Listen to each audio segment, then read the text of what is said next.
Hello student, in this class we learn copy option. So first I create a box and then press W for select and move tool, and then create a duplicate copy by using shift and click and drag the arrow handles. Clone option flyout is display, and by default copy option is selected here. If you want to create more than one copy, insert the value in this box and then hit on the OK button.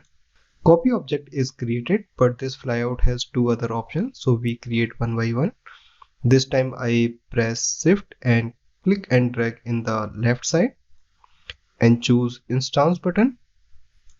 OK, and create a one more duplicate copy in the up direction, and this time I choose reference.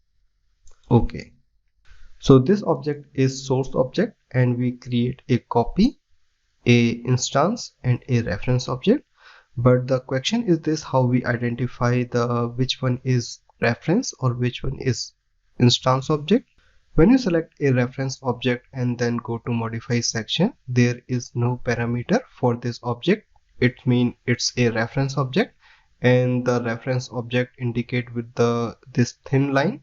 If you select main object, so there is no gap in between these lines, but in the reference object there is a thin line. So it's mean it's a reference object. If you select a object and change the parameter and other object also updating with the same parameter, it's mean these are instance object, but already we identify this as a reference object, so it's a instance object. And this object is not updating, it's mean it's a copy object. So it's the easiest way to identify which one is reference or which one is instance object. In 3ds Max, you can also create duplicate object with the different tools. So first I select and delete all these and make a new box. This time I choose mirror tool by clicking on this. A mirror flyout is display, and by default transform radio button is selected. And if you select the geometry radio button and hit on the OK button, this tool apply as a modifier and you can increase the offset value. First check the copy option and then increase. So a duplicate copy is created with the offset value, and the offset value is calculated from the pivot point to pivot point.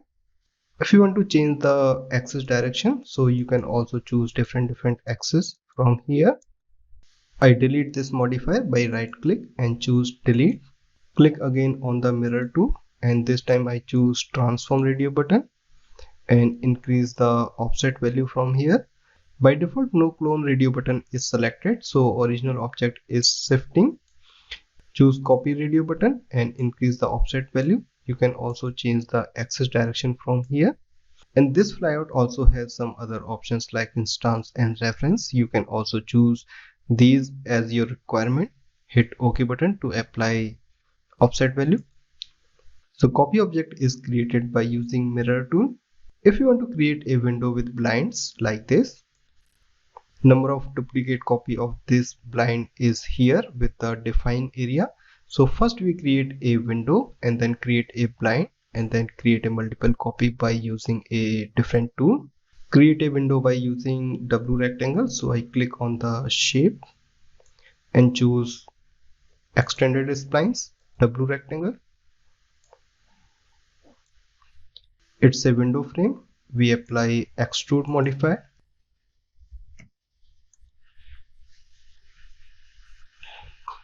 And create a blind from the top viewport by using box.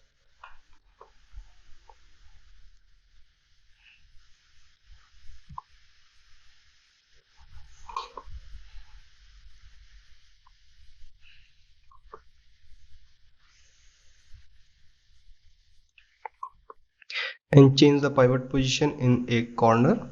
So I click on the hierarchy button. You can also choose snapping tool, but I manually shift this. Now I create a line to define this window start or end.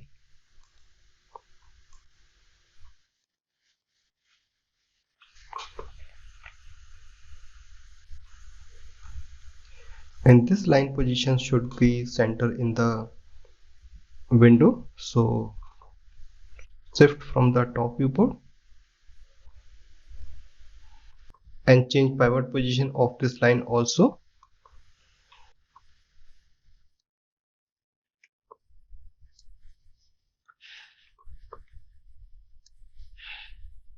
And rotate this blind a little bit like this.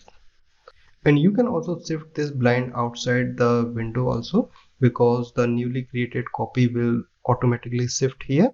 Now go to tools, align and spacing tools.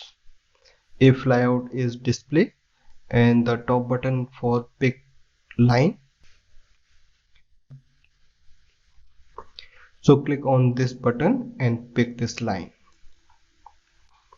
By default 3 number is placed in the count window, so 3 duplicate copy is created.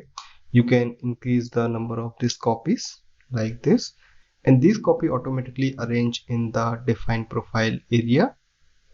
Apply.